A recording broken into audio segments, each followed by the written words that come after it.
आज हम बात करने जा रहे हैं श्वसन। पिछली क्लास में बात की थी हमने मानव में पोषण। मानव में पोषण किस प्रकार होता है, कहाँ पर अवशोषण होता है, ये बात की थी। आज हम बात करने वाले हैं श्वसन।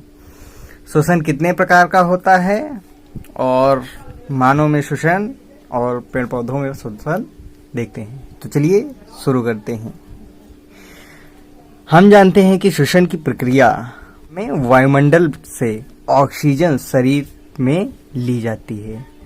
श्वसन की प्रक्रिया में वायुमंडल से ऑक्सीजन लेने के पश्चात कार्बन डाइऑक्साइड बाहर छोड़ दी जाती है। परंतु कुछ जीवों में ऑक्सीजन की अनुपस्थिति में श्वसन की प्रक्रिया पाई जाती है। कुछ जीव ऐसे होते हैं जो ऑक्सीजन नहीं होती है और श्वसन की प्रक्रिया करते हैं। श्वसन की प्रक्रिया दो प्रकार की होती है ऑक्सीजन की उपस्थिति के अनुसार। जैसे हम देख सकते हैं ऑक्सीश्वसन और एनॉक्सी श्वसन, दो प्रकार।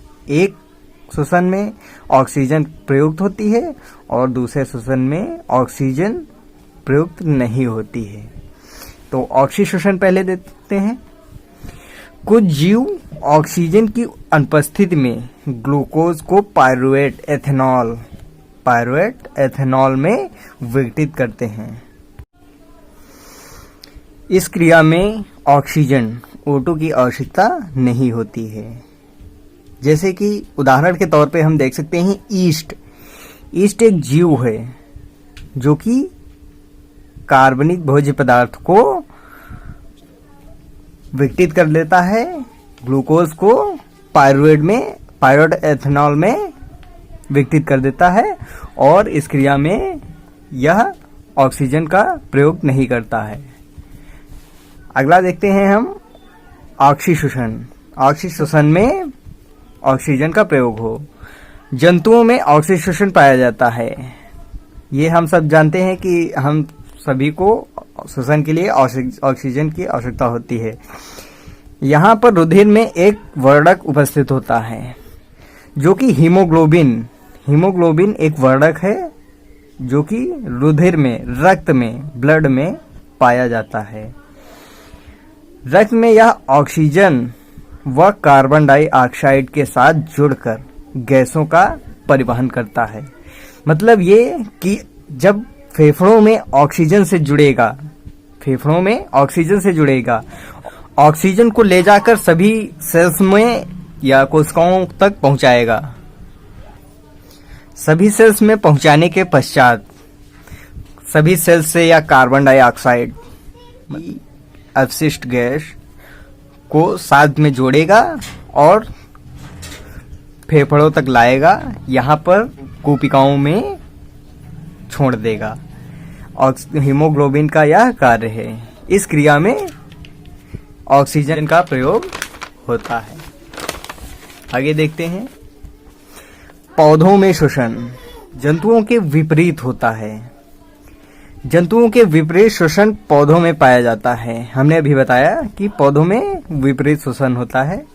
पादप कार्बन डाइऑक्साइड अंदर लेते हैं। जैसे हम ऑक्सीजन का प्रयोग करते हैं वैसे ही पादप कार्बन डाइऑक्साइड का प्रयोग करते हैं और ऑक्सीजन छोड़ते हैं। जंतु ऑक्सीजन लेते हैं, कार्बन डाइऑक्साइड छोड़ते हैं। हमने भी पहले भी बताया कि जंतु कार्बन डाइऑक्साइड छोड़ते हैं परंतु पादप कार्बन डाइऑक्साइड अंतर्ग्रहण करते हैं। पादपों में श्वसन, गैसों का आदान प्रदान। पादपों में श्वसन का मतलब है गैसों का आदान प्रदान रंध्रों द्वारा होता है। ये मैंने पहली क्लास में बात की थी कि पत्तियों में छोटे छोटे रंध्र पाए जाते हैं जो कि पत्तियों की सतह पर उपस्थित होते हैं। हमने अभी बात की। देखते हैं जंतुओं में श्वसन। जीवों में उनके रहन सहन के अनुसार भिन्न अंगों से श्वसन की क्रिया होती है। जैसे कि जलीय जीवों में गिल्स पाए जाते हैं। वायवीय जीवों में, जो कि वायु में प्रेजेंट है, वायु में उपस्थित होते हैं और सतह पर, जमीन पर रहते हैं, उनमें फुसफुस या लंग्स या फेफड़े जिन्हें कहते हैं ये प्रेजेंट होता है और इन्हीं के द्वारा ऑक्सीजन को अंदर लिया जाता है। निम्न श्रेणी के जीवों में त्वचा से भी श्वसन क्रिया पाई जाती है। जो बहुत ही छोटे श्रेणी के, निम्न श्रेणी के जीव होते हैं, उनमें त्वचा के द्वारा, शरीर की ऊपरी सतह के द्वारा श्वसन की क्रिया होती है। आगे देखते हैं मानव में श्वसन। मतलब मनुष्य में श्वसन की क्रिया जो होती है, देखते हैं। मनुष्य में वायु शरीर के अंदर नासाद्वार द्वारा जाती है। नासाद्वार का मतलब है नाक से जाती है। नाक को ही नासाद्वार कहा जाता है। नासाद्वार द्वारा जाने वाली वायु मार्ग में उपस्थित महीन बालों द्वारा निस्पंदित का मतलब है छननी का कार्य करता है, निस्पंदित हो जाती है, जिससे शरीर में जाने वाली वायु धूल तथा दूसरी अशुद्धियों से मुक्त हो जाती है, रहित हो जाती है। जो शरीर में वायु जाती है वो शुद्ध हो जाती है। इस मार्ग में श्लेष्म की परत होती है, मतलब चिपचिपी परत होती है मार्ग में, वायु के मार्ग में, जो कि इस प्रक्रम में सहायक होती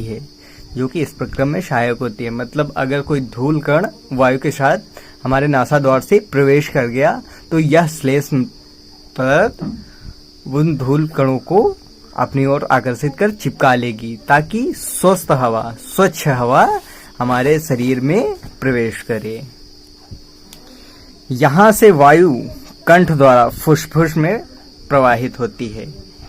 अभी हम दिखाएंगे आपको एक चित्र, जिसमें हम बताएंगे कि कहाँ पर नासाद्वार है और कहाँ पर कंठ है। ठीक है। फुसफुस के अंदर मार्ग छोटी नलिकाओं में विभाजित हो जाता है। फुसफुस के अंदर छोटी छोटी नालिकाएं जो पाई जाती हैं, धागे नुमा संरचना, पेड़ की जड़ों के जैसे फैली हुई छोटी छोटी नलिकाएं उपस्थित होती हैं, जो अंत में गुब्बारे जैसी रचना में अंतकृत हो जाता है। मतलब गुब्बारे की जैसी संरचना में फूल जाता है, जिसे कूपिकाएं कहते हैं। इन्हें कूपिकाएं कहते हैं। ठीक है। तो हम चित्र में देख सकते हैं, ये हमारा लंग्स है, ये ह्यूमन लंग्स है, जिसका एक हार्ट पूरा बना दिया गया है और दूसरा हार्ट हाफ करके, या टीएस कहो, वो बनाया गया है। इसमें हम देख सकते हैं कि जो हमने बताया कूपिकाएं फूली हुई आगे की ओर गुब्बारे जैसी संरचना बनाती हैं। ये हम देख सकते हैं। यहाँ पे देखिए,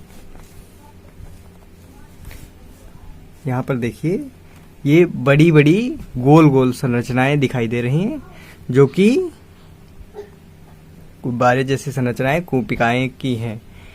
यही संरचनाएं कूपिकाएं हैं। इन्हीं में गैसों का आदान प्रदान होता है। कार्बन डाइऑक्साइड यहाँ पर छोड़ी जाती है और ऑक्सीजन को ग्रहण किया जाता है। कूपिका एक सतह उपलब्ध कराती है। जब गुब्बारे की तरह फूल जाएंगी तो उनका आयतन जो होगा वो बढ़ जाएगा, आकार बढ़ जाएगा, जिससे स्पेस अधिक मिलेगी, जगह, जिससे गैसों का विनिमय हो सकेगा। जहाँ पे वो गुब्बारे जैसी संरचनाएं फूल जाती हैं, वहां से गैसों का विनिमय होता है, जैसे कार्बन डाइऑक्साइड का छोड़ना और ऑक्सीजन का ग्रहण करना। कूपिकाओं की भित्ति में रुधिर वाहिकाओं का वितरण जाल होता है। कूपिकाओं में वितरण जाल का मतलब यहाँ पर रुधिर की कोशिकाएं आती हैं, रुधिर आता है और यहाँ से कार्बन डाइऑक्साइड छोड़कर ऑक्सीजन को ग्रहण करता है। जब हम श्वास अंदर लेते हैं, नासाद्वार मतलब नाक से हम जब सांस अंदर लेते हैं, हमारी पसलियां ऊपर उठती हैं, मतलब फेफड़े में हवा भरती है। जब हमारा डायाफ्राम फेफड़ों से आगे का भाग होता है, जो चपटा हो जाता है। ये डायाफ्राम चपटा हो जाता है। इसके परिणाम स्वरूप वक्ष गुहा मतलब पसलियां बड़ी हो जाती हैं। हमारे फुसफुस के भाग बड़े हो जाते हैं हवा भरने के कारण। जब हमारे वक्षगुहा बड़ी हो जाएगी तो उससे वायु नासादौर से जो प्रवेश करेगी वो फुसफुस में, फेफड़ों में भर जाती है। फुसफुस में वायु भरने के पश्चात, जब फुसफुस में या फेफड़ों में वायु भर जाती है, कूपिकाओं में भरने लगती है। पहले फुसफुस में बच जाती है, फिर कूपिकाओं में आगे की ओर प्रवेश करती है।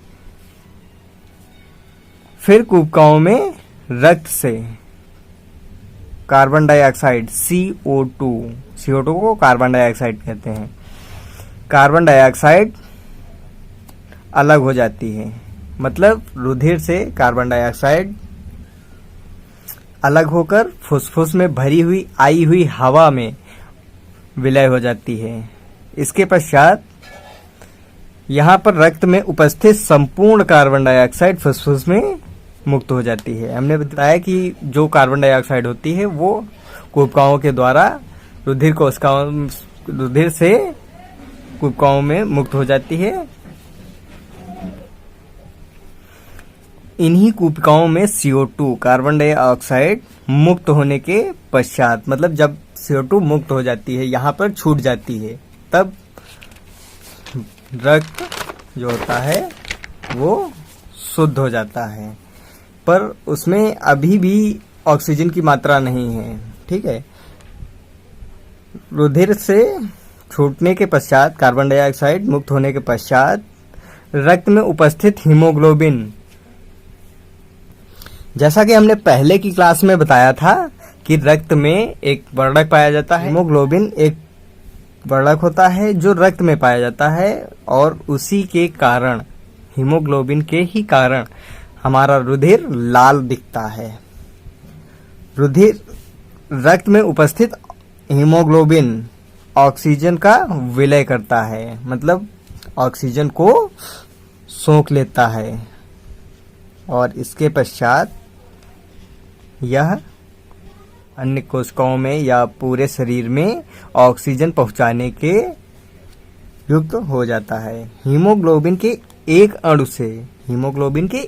अणु से ऑक्सीजन के 4 अणुओं का संयोग करता है तथा शरीर में संपूर्ण कार्बन डाइऑक्साइड, जितनी भी शरीर में उत्पन्न कार्बन डाइऑक्साइड है वो जो रक्त में विलीन है, को एकत्रित कर फुसफुस में मुक्त कर दी जाती है। फुसफुस सदैव वायु का अवशिष्ट आयतन रखते हैं। फुसफुस अवशिष्ट आयतन का मतलब ये है कि फुसफुस में जो गुब्बारे की तरह संरचना होती है, ये कूपिकाएं, इनमें अधिक से अधिक हवा भर जाती है जो काफी समय तक, कुछ सेकंड्स तक भरी रहती है, जिससे ऑक्सीजन के अवशोषण और कार्बन डाइऑक्साइड के मोचन का मतलब ये है कि कार्बन डाइऑक्साइड का मोचन, मुक्त होना, ब्लड से निकलकर, रक्त से निकलकर वायु में प्रवेश होना, कार्बन डाइऑक्साइड का हीमोग्लोबिन को छोड़कर वायु में या कूपिकाओं में मुक्त हो जाना, छूट जाना, मोचन का मतलब है। ऑक्सीजन के अवशोषण तथा कार्बन डाइऑक्साइड के मोचन के लिए पर्याप्त समय मिल जाता है।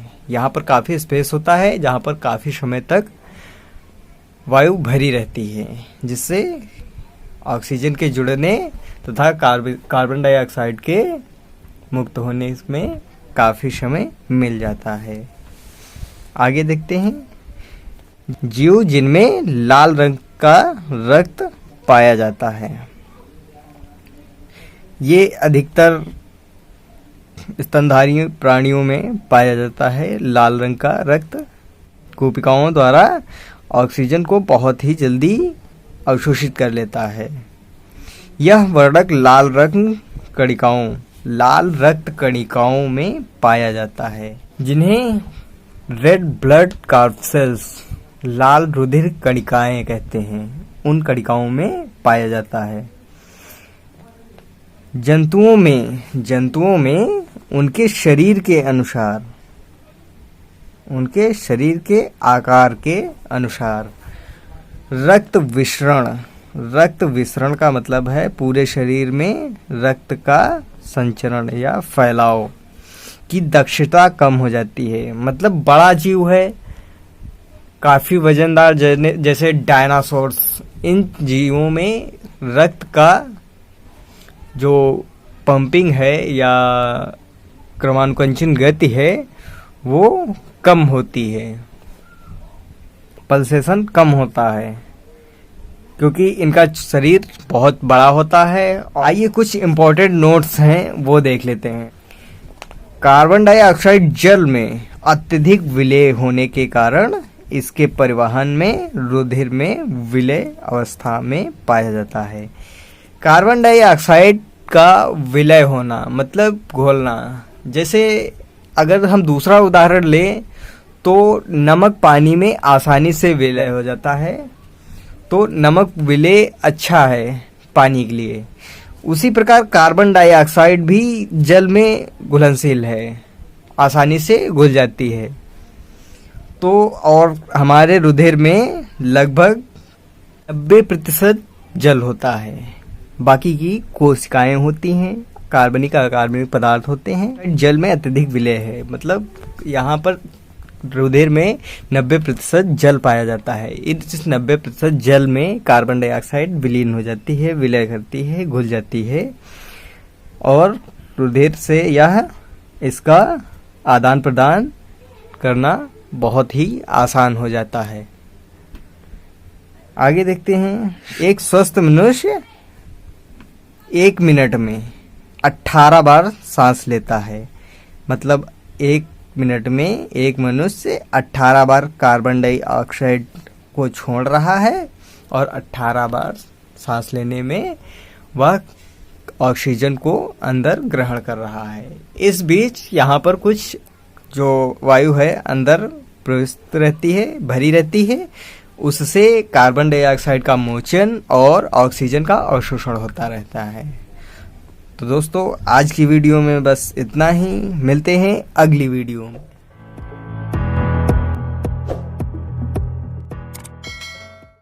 हेलो साथियों, आप अपने परिवार परीक्षा घर को सब्सक्राइब करें। धन्यवाद।